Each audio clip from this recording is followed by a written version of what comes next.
Guess there is some issue with microphones. I'm not sure. Not now. It's over. We fixed it. Or you fixed it. Okay. Okay. Data collection methods. Welcome everybody to another live class at Atlantic International University. Um, Very special class today, data collection methods. This is a wonderful topic, very useful. Our presenter is Dr. Syed Qasim S. Go ahead, take it away. All right. So, uh, hello everyone. Uh, Welcome to yet another exciting topic that we are going to talk about today. So that is data collection methods. So this is basically a sequence of whatever we are talking about, research methodologies and other series of lectures. Now, this is very interesting since it covers a lot of collection methods. We will talk about different things. So this is the objective of today's session. So the purpose of this session is basically we are going to understand the concepts and importance of data collection for research perspective. We will be going to identify various data collection methods. And primarily, we are going to talk about how different methodologies in terms of primary data and in terms of secondary data are there. We will be going to analyze the strength and limitations of or something related with these each method, and then how we can select the best method for research. So this we are all going to talk about in today's session. Now, before going ahead, we already know that there are different approaches of data in terms of handling with that data set. Either that is a quantitative approach or either that is qualitative approach. Now, the question is when we are going to use a quantitative approach and when we are going to use a qualitative approach. So basically, when we are dealing with a data in a sort of numerical forms, in numbers, right? Let's say that can be age in terms of numbers, it cost of any product, the length of anything, the height of a building, the area, the volume, weights, speed, time, temperature. So all these things are something related with numerical numbers. So whenever we are in a situation that we are going to discuss or we are going to measure the data or we are tackling the data that is in numerical form, then the best approach is quantitative approach. Secondly, it is very hard to develop the data from a quantitative approach. So since we are going for a quantitative approach, and somehow it is more easier to analyze whatever the data we already had in the form of quantitative approach. But a qualitative, whenever we are dealing with the data with descriptions, with statements, rather than numerical data, so then we are in the form of qualitative approach and we are dealing with qualitative data analysis techniques. So qualitative data is basically through which we can observe our self-report, but not always precisely measured. So it is not something that we can measure similarly that we have discussed in terms of numeric, age, cost. We can measure and we can precisely measure it. But this sort of data is not measurable, but that is basically observed sort of data. And this is somehow less structured. Let's say if you're talking about quantitative data, age, very structured, the cost, the length, and other data, so that is very structured. And we can easily develop this sort of data through our approach or analysis. One thing is very important whenever we are dealing with quantitative approach, it provides you a very rich data, very detailed, since we are dealing with description, or that description is very, you can say generalized, very detailed, and it is widely applicable to different research fields. And of course, it is very challenging to analyze since that is description. It's not like numbers. You can play with numbers and you can come up with analysis, but that is very challenging at the same time that is very labor intensive to collect that information. We will talk about that, what are the different approaches and techniques and methodologies to collect this data, but obviously we will see that is very intensive to collect this sort of data. And usually at the end of the day, whenever we are done with qualitative approach, usually it generates a longer reports than a quantitative approach. Now, the question is when we use quantitative approach and when we use qualitative approach. So it's very simple. We have already talked about if the data is some numerical, and if we want to, our objective will define which data technique we must use. Okay, our objective. Let's say my objective is to I want to conduct statistical analysis. Then quantitative is the best way. I want to be very precise in terms of whatever I find. So quantitative is the best way. And if I want to measure something, so if I'm dealing with measurement or some analysis, then I will go for quantitative.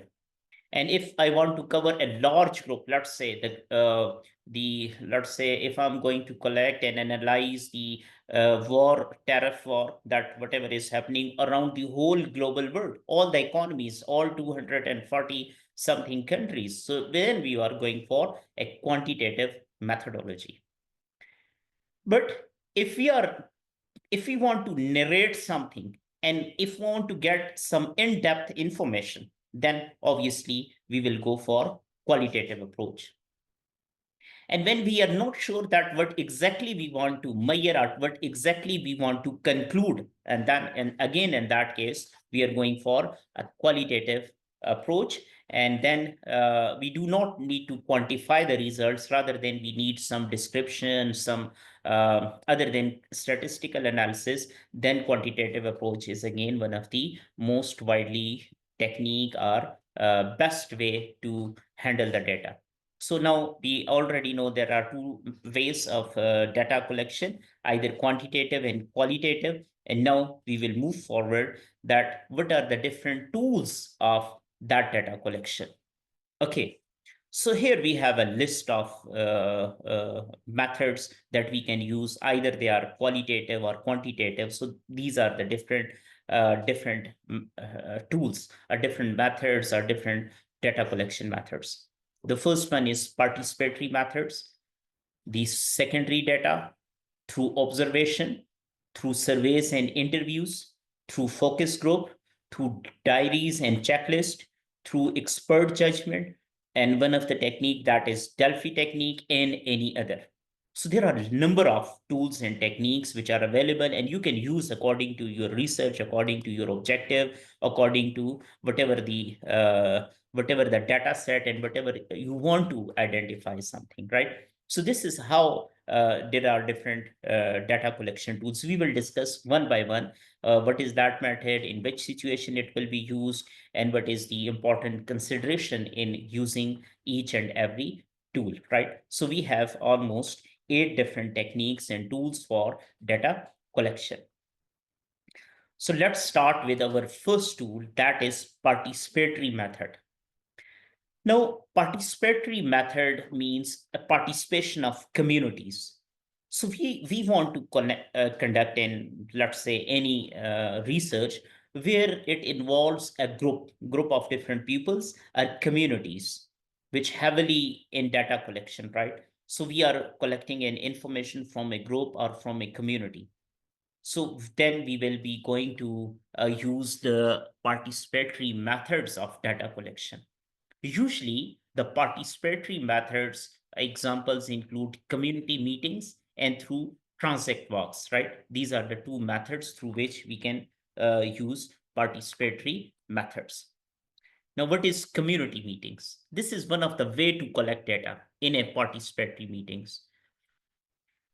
So participatory meetings, one of the most important way of conducting a participatory meeting is community meetings. It must be well organized. In all the community, you must be agreed on a certain purpose, that whatever the purpose, we are going to collect the data, and for certain purpose, we are going to use that data set for analysis, for policy making, or whatever. So we will establish certain rules to conduct these community meetings. That who will speak to that community, how much time will be allotted for the speakers, and format for questions and answers, since all this information is will be used to analyze the data, and in order to make certain policies, in order to make certain conclusion with reference to your research. So this is how you participate. People participate directly, and you collect data from them via community meetings, right? Or the other way of participatory, you are making people involved in your data collection. So you come up with transact walks. So one of the evaluator is there that walks around community. It observe different peoples, their different surroundings and resources to collect that data and to come up with certain policy, with certain research findings or whatever.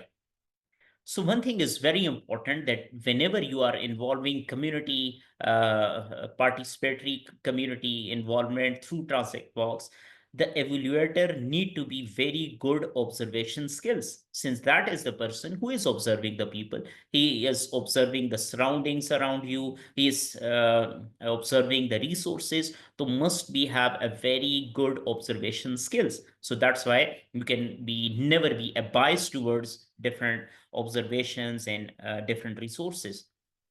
And then you walk a transact line through the map of a community, like you are involving all the community, all the people. You walk around, and that line should be through all the zones of the community, like you are covering each and every people, different communities, their regions. So you are going to observe them, and then you are making your data collection, and then you are later on you are going to analyze. For analysis we can use any other techniques, right? So we are the first thing that one of the important tool is participatory method, right?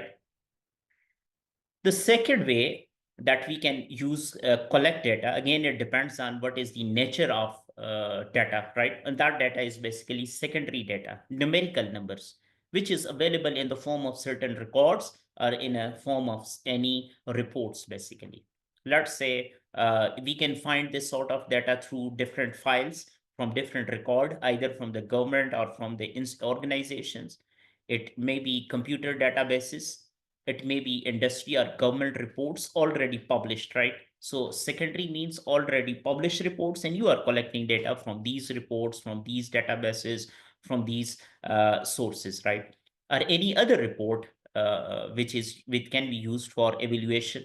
It can be the census data, household survey data. You collect that data and you then later on you analyze it. Let's say census data, how many male, female, what is their age, what is about their gender, about their age group, about their family members or whatever, right? So this is, you already have a numerical data you got from the census, from the household survey data.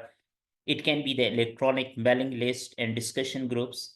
It can be any budgets document, organizational charts, policies, procedure, maps, reports, newspapers, television reports. So this already data is available, and you are using all these very records, and that is basically secondary data, right? So this is how we can collect that data. Obviously it's deal with numbers, it deals with one of the technique of quantitative methodology. So the different examples are there. Now, whenever we are dealing with quantitative data, and particularly secondary data, there are must be, since that is already a larger data set, we must be consider the key issues in terms of collecting of the data and analyzing. So first of the most important thing is the validity. From where we are going to collect, is this a valid data that must be used for further analysis, that must be used for certain policy making? The validity of the data, how we can ensure the validity, the source must be very reliable. The reliability of the data, who is publishing? Let's say any report which is published by government is a reliable data. Any information that is issued by a general limited company from a business, that is a reliable data, rather than we are going for any blogs or any other thing which usually is not a reliable data. So we must ensure the validity of the data and reliability. And another thing, accuracy. We need to check, cross check, but this information which is published by a certain group, and either that is an accurate information, it is data, mispresentation of the data. We need to make sure that the data should be valid, the data source must be reliable, it must be accurate, the response rates are important, the dictionary that is used, and the dealing with missing data. Let's say if the data is missing for certain years, we are collecting the let's say the number of let's say the murder, let's say the numbers of theft cases in any community, in any region. So obviously sometime we miss that data, though no data is available for a certain period of time, let's say for a certain number of weeks, for a certain number of days, for a certain number of months. So obviously, we need to consider that how we will deal with the missing data set, right? So the third type of methodology, third type of data collection method is observation. Observation basically see what is happening. We are observing, right? Let's say we are observing traffic patterns. So if you are observing the traffic patterns, we can go for observation sort of studies.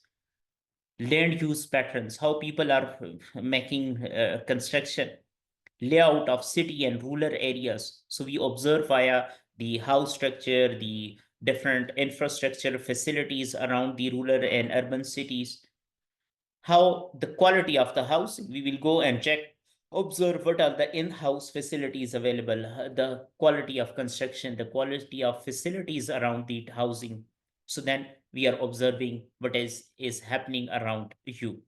The condition of the road, we can observe that what is the condition of the road, we can go and see what is actually. So we observe different sort of happening around us. So we will be going for observation sort of studies. Condition of the building, obviously we, how we can know the condition of the building? If we observe, we go, we check, we see what is happening around, what is the condition of the building. So then this is the one of the best tool that we can use for our data collection. And health clinic, what, who goes to a health clinic? So we are observing, we are sitting outside a clinic and we are just checking the people who are going inside, what sort of what is their age, what sort of diseases they have. So we are going to observe around what is happening around, right? So this is how in these sort of condition we will be going to use the observation method of data collection.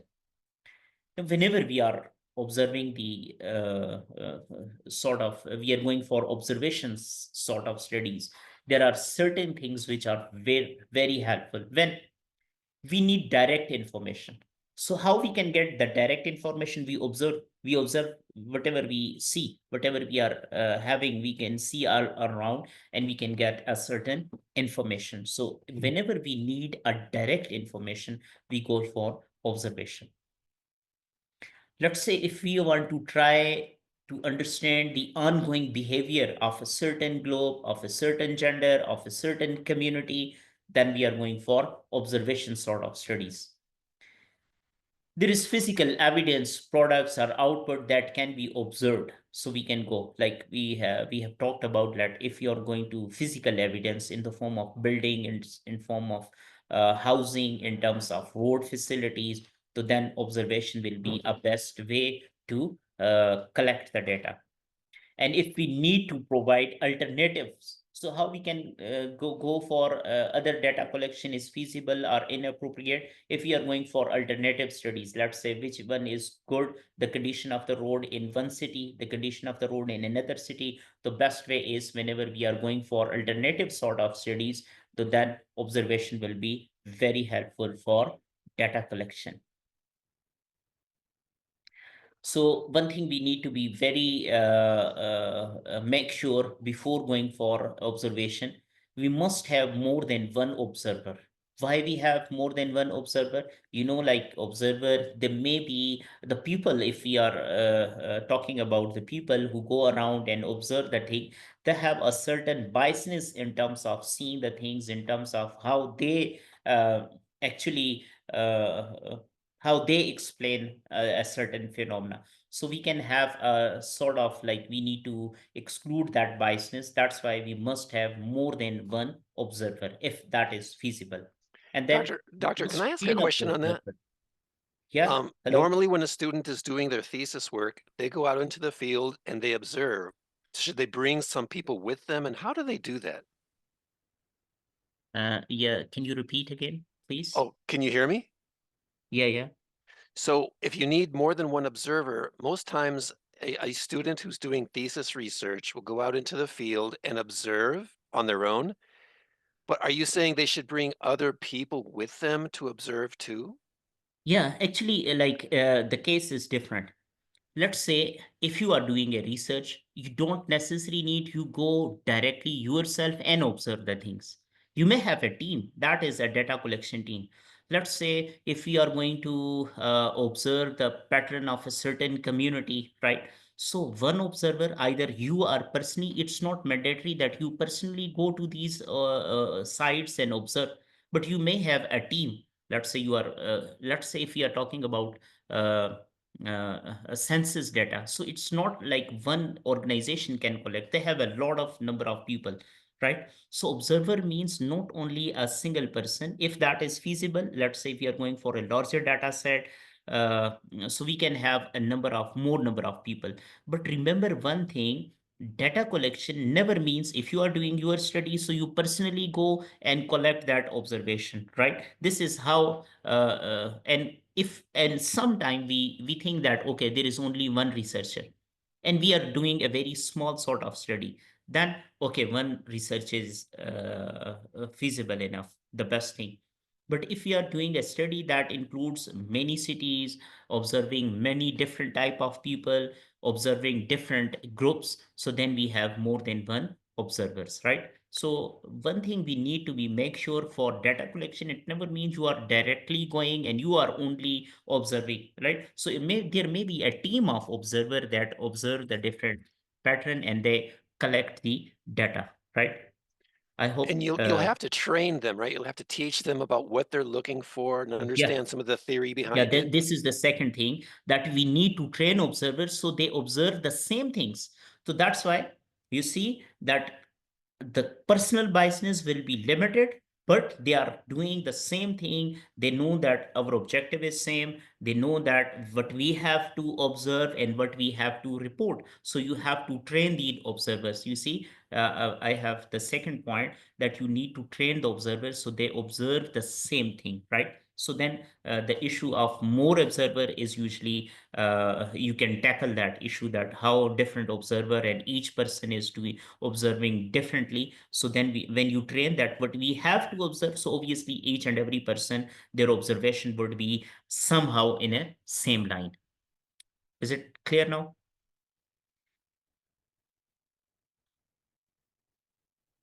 So Yes, that Dr. is clear. Chili, okay, okay. So Very interesting because I don't see that very often because it's sort of logistically difficult for students to get other people involved in their projects. yeah, yeah, that is possible.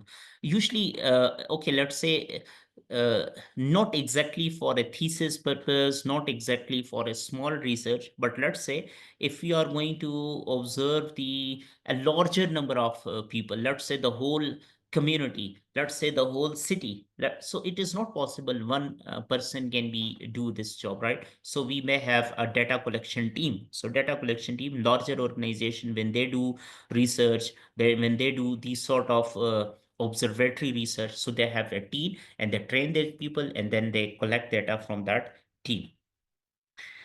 Then pilot test the observation data collection instruments. So we go for pilot test before going to, we usually collect some data, we pilot test and we know, okay, there is no issue, then we can go ahead and go for a larger data set. So pilot test is usually done in observations. And then for less structured approach, have a few question in mind. So must be very structured way of think, right? That I have talked, that whenever you are training the observers, so must be a very structured approach. We must be very much clear all the team that what we have to observe, what the key question that we need to be addressed, so they have this thing and they can observe accordingly. So the next, which is mostly and widely used way of data collection, is surveys and interviews, right? Now, surveys, if you are going to ask people and they directly give you any answer, either from survey or from interview. So this is how this methodology is different from other. On observation, you observe, you don't ask the people, you just see. But in surveys and interviews, you go to the people, you ask them, they respond. Whatever they respond is your data. So this is the respondent sort of technique, that is surveys and interviews. Now, these surveys and interviews are very excellent if we are going to ask people about their perception about certain products, about certain thing, their opinion, their ideas. If we are interested in these sort of things, then we are going for surveys and interviews, and we are directly asking that what is your perception, what is your opinion, what is your idea about this thing. So you are directly asking the people. So they then surveys and interviews is one of the best way to collect data, and that is basically less accurate for measuring the behavior. Behavior we cannot measure via behavior, we can measure via whatever we have seen, that participatory or other things, right? They are the different methods, observation methods. But asking directly about perception, opinion, and ideas, then we go for surveys and interviews. But one thing we must make sure that to whom we are asking, the people from whom we are asking, that that is basically the sample that should be representative of the whole population. It's like that how many people we are asking in a certain community. Let's say if you are asking about how many people have bank accounts, right? So it's not like we are asking very a few number of people. Let's say how many total number of people in a city, and how many have a bank account. So must be representative, a larger number of, or the sample should be representative of the whole population. Like there should be a handsome number of people, people through which we are collecting the data. And usually the big problem with these sort of surveys and interviews, people have usually they respond less. Let's say if we have seen on our email, in some time we get a survey and we are least interested to respond, right? So this is the biggest issue, that people are not that much responsive whenever we are going to them and ask them about their opinion, perception, and ideas. So very less people are likely to explain, to give you their opinion about perception, opinion, and ideas, right? So usually we have this sort of issue with surveys and interviews. Now, these type of surveys can be structured, either interviews, it can be structured or semi-structured or unstructured. Structured, precise wording. We are using a range of predetermined responses, that yes, no, on the Likert scale, like how exactly the same, you are asking everyone the exactly the same question, exactly the same way, and given exactly the same choices. Let's say if I ask you uh, how you rate, uh, let's say how you rate this class, right, in terms of learning. So I ask this question and I give you the same Likert scale. One means like you are very much satisfied, two means less satisfied, three you are neutral, four you are unsatisfied, and five you are extremely unsatisfied. So this is a question, you see, is a very structured, the same quiz and exactly the same choices, and I can ask from each and every respondent. So that is basically a structured. Or either I am asking the same question. Let's say I'm asking the same question, that what are the benefits of online classes? if I'm asking this question from everyone, so I'm asking the same question in exactly the same way, in exactly the same choices, right? So that is basically structured, or it can be an unstructured. Ask same general set of question, but answer to the question are predominantly open-ended. Let's say if I'm not going to ask to rate me in terms of 1, 2, 3, 4, but I just ask how satisfied you are with this class. Okay, now the question is basically a general question, but the answer can be open-ended. People will can give any idea, any information. So usually they are basically these sort of question are asked in interviews. The respondent, he is open to ask anything, so they are open-ended. It's not like 1, 2, 3, it's not like yes no, it's not like good bad, but that is your opinion on a certain issue, and now you can ask, so you have an open-ended answer. Usually, how we can administer these surveys are uh, via telephonic surveys. Either you call to a person from whom you are getting the information, you call them and ask them a series of questions, either that is structured or unstructured, right? So you can get that from telephonic surveys. Or either you can self-administer the questionnaire, which may be distributed by mail, email, or website. Let's say I go to a certain people, let's say they are outside of a shopping mall. I stand there. Whosoever is going inside or outside, I'm giving them a page of questionnaire, right? And they are just solving it. And I'm personally administering that. The different people, they are solving the questions, they are answering our thing. So they are self-administered. Or either it can be administered questionnaire. Either I am administering, or my team, or different people, or different group of researchers, they are administering the questionnaire that is developing context. Often issue of language and translation that must be we need to consider whenever we are surveying. But if let's say we are surveying in a certain jurisdiction, in a certain idea, in a certain region, so then this issue will be a minimum issue. So this is how either telephonic survey, either email, either mail, either self-administered. So this is how we can conduct any sort of survey.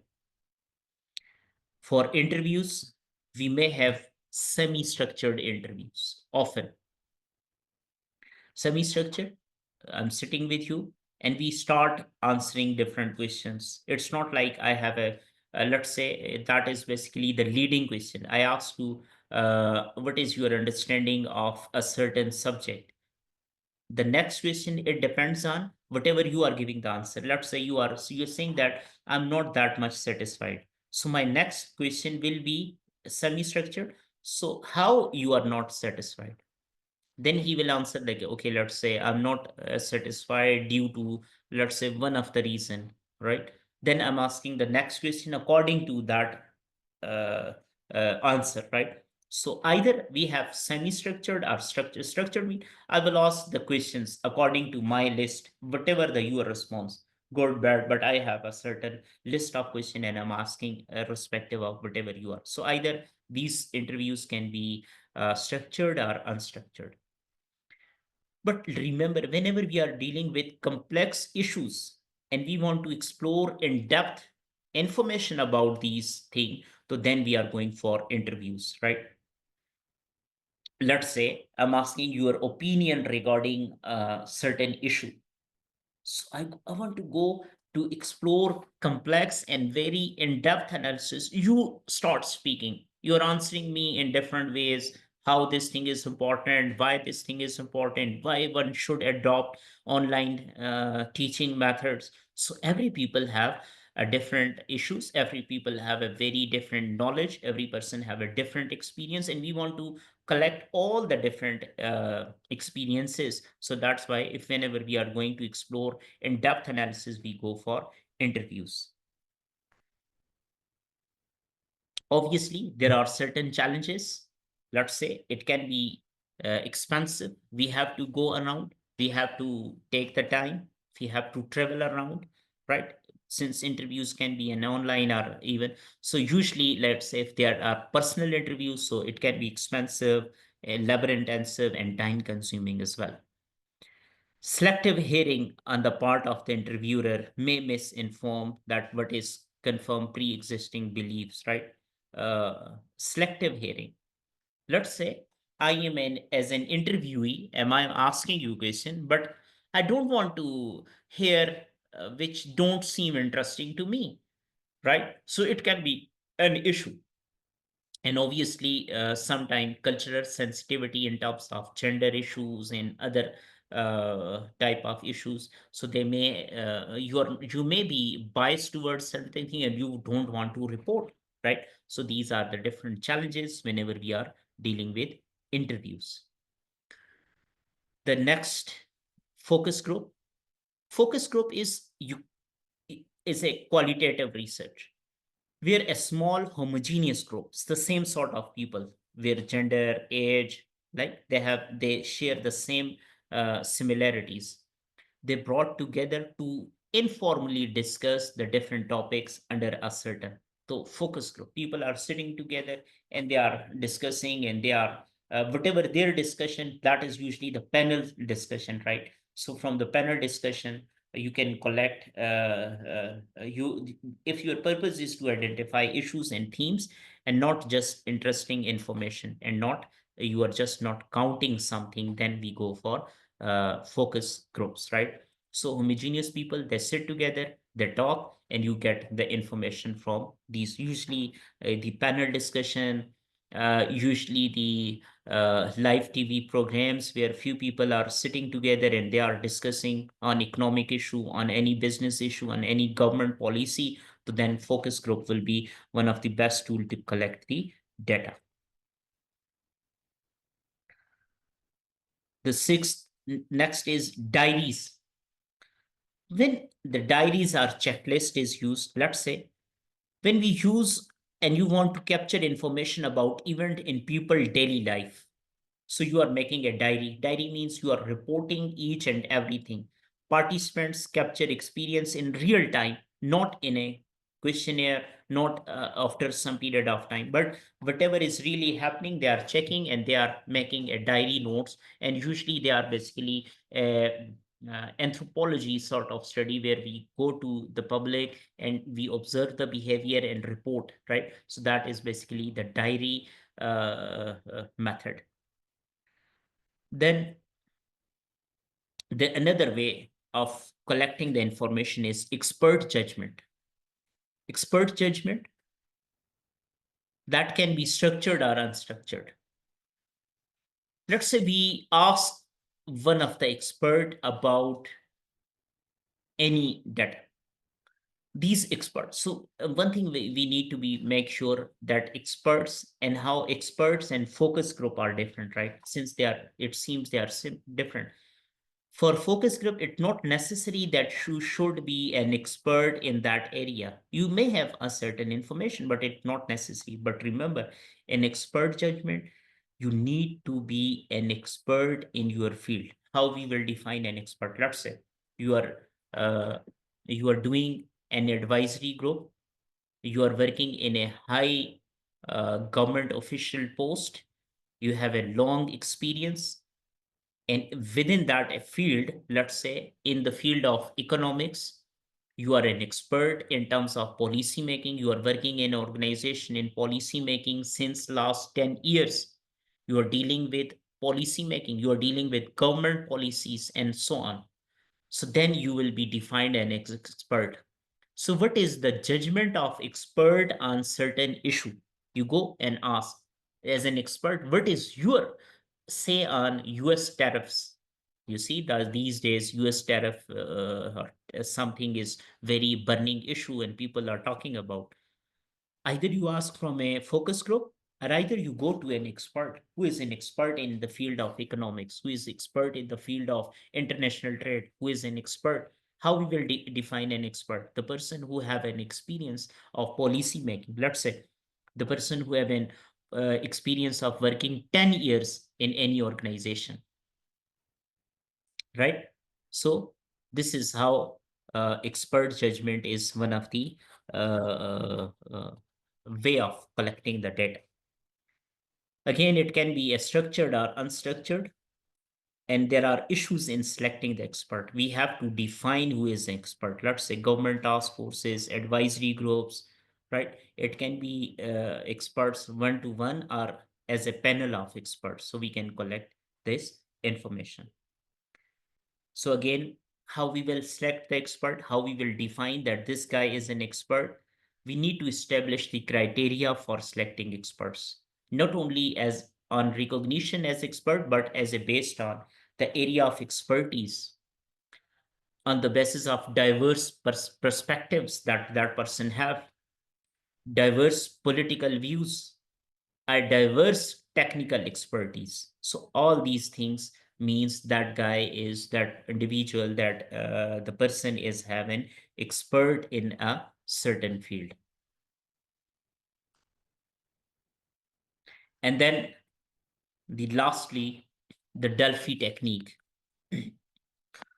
Delphi technique enable expert to engage in a dialogue and reach consensus. Usually they are anonymous group. Now I have, if I can connect, and you may have a question that how Delphi technique, experts, and focus group are different. You see, focus group, already known people, they sit together. Experts, how they are, people are different. The people who are talking about, they are expert in a certain field. Delphi technique, anonymous, no one knows. Their condition is different. So that enable expert to engage remotely in a dialogue and reach some consensus, right? Often about priorities. Expert ask specific question, often rank choices, right? And their response to a central source, right? And their feedback as an expert is collected, and then that can be, so these experts can agree or argue with other comments, and it can process maybe iterative, like you again doing that activities, right? So via Delphi technique, you engage different peoples anonymously, you train them, you ask them a question, and then you again collect the information and use for your analysis. Now, we have talked about that there are a lot of techniques. I have discussed the 8 different methods of data collection. Now, your question should be that what is the best technique? What is the best way? Remember, okay, one thing, if I go back and talk about that, what is the best way? So simply, we cannot say surveys are good. We cannot say interviews are best technology. We cannot say expert judgment is a good way. We cannot say focus group is a good thing to collect data. Each methodology, each data collection method depends on the objective of your study. In start, I have talked about that what is your objective, right?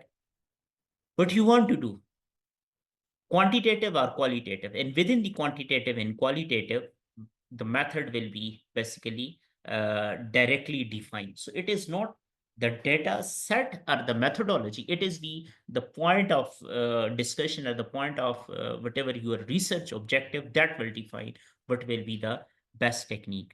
But usually the people recommend that triangulation is a best way. What is triangulation?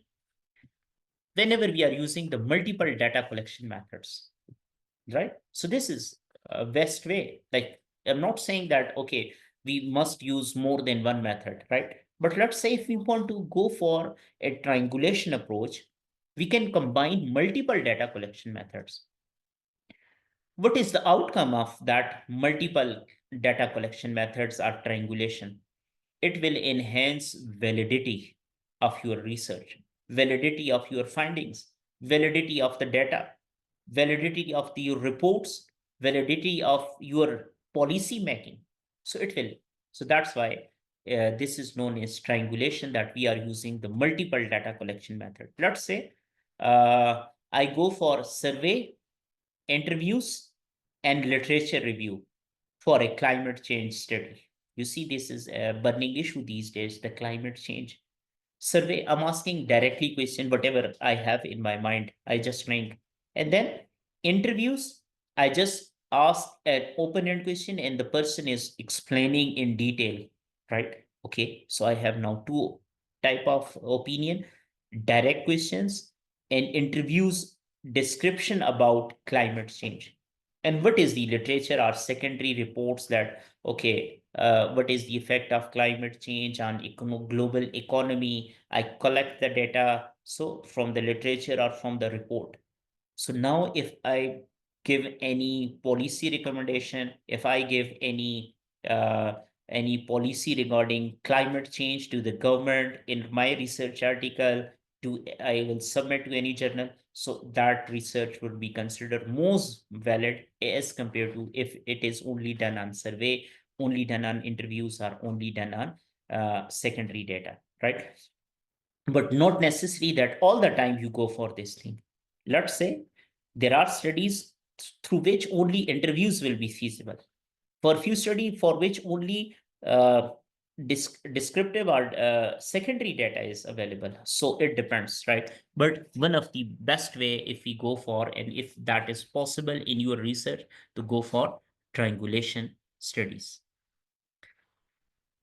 Now, data collection in different disciplines. We know that there are different disciplines, there are different type of data set, there are different type of objectives, there are different type of data involved. Let's say health discipline. Usually we ask from our people, we ask questions. So then interviews will be the best way. Patient record, secondary data will be the best way if we are doing any research in health related disciplines. For social sciences, uses surveys, interviews, anthropography type of studies. They will give you the best answer according to the social sciences. If that is a business sort of discipline, market reports, secondary data, case studies of the different organization about adopting different policies will give you the best information. If that is an engineering department, simulation, machine learning, artificial intelligence, logs, right? So computer-based techniques that will give you the best results. If that is an environmental, to field data from the related, from observation, satellite images. So it depends. Even we can use the interviews in engineering. Even we can use the field data from business. It's not like necessary, but usually these sort of discipline uses very usually in business we have secondary data, we have interviews, we have questionnaires, right? So surveys and questionnaire, they are most important, are most commonly used practices. And lastly, we must consider there are certain ethical consideration whenever we are dealing any form of data. Informed consent, from whom we are asking, either that is an interviewer, either that is an participation, community walk, anything. You must inform the people. Informed consent, you ask them that, okay, we are doing a research from a questionnaire, so you get their consent. If they are agreed, you can collect it. If they are not agreed, so as a ethically, you cannot collect that data from them. Then anonymous and confidentiality of the data that you collect, that you must use this only for your research, not for any other thing. That let's say from the interviewer, maybe the people, they are not interested, they are interested in giving your opinion, but they are not interested to show their identity. So there should be anonymity and confidentiality from the from whom you are collecting the data. And one thing, we must avoid data manipulation. That is an ethical consideration, that we should not manipulate whatever the data we have collected from the different pupils. And we should respect the participants' right in terms of their opinion, in terms of their ideas, in terms of their perception about different things. So these are the ethical consideration that we must be keep in mind before we go for any data collection method. So this is all about for today's session. I thank you everyone for being here and listening me. Now the house is open for the questions. Ji, please. Excellent. Yeah, there's lots of questions. Let's start with some questions in chat from people who have been waiting. Well, first of all, what is the difference between interview and survey? Okay. Like survey, we have very structured sort of data. Usually surveys are very larger data set. Interviews for a shorter number of numbers, let's say 5 to 10 or 20. Usually in interviews we go for this. Survey is a long term, like you, the base is very much, you can collect the data from, let's say, from the whole country, right? So then we use the term survey. Interviews, when we go personally directly to one person and ask, and very short number of people. So this is interviews. Next question is, what tool administrator would you use to develop a questionnaire? Okay, so usually development of the questionnaire, usually we use different methodology, but the commonly used practice is whenever we are going for Likert scale, that we ask different question on a certain scale. Likert scale on a scale of 1 to 5. 1 means less interested or less likely. 5 is mean strongly agree or disagree. So this is the scale. You put a question and then a rank in terms of 1 to 5. 1 means you strongly disagree with this statement, you are disagree, you agree, you are neutral, you are strongly agree. So these sort of things. So this is like you have a Likert scale and questionnaire and you are directly asking. For interviews, usually we don't have this much scale. That is very observatory or descriptive nature of answers.